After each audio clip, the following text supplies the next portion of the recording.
your skills, pursue your passion with tenacity, and nurture meaningful relationships that will support you along the way.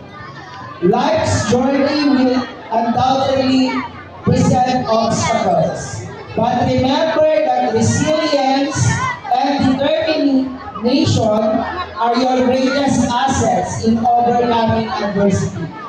The strength of your character, shaped by these experiences, will serve as the foundation for your future success in your careers, families, and communities.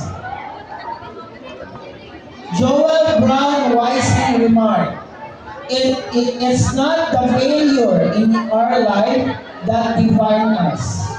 It's the moments when we choose to rise again. Let this wisdom guide you as you navigate the path ahead. Again, congratulations to the graduating class of Panay South Central Elementary School. We wish you all the very best in your future endeavors.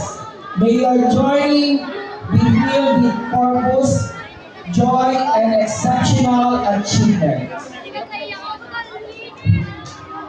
Thank you, Sir Neil.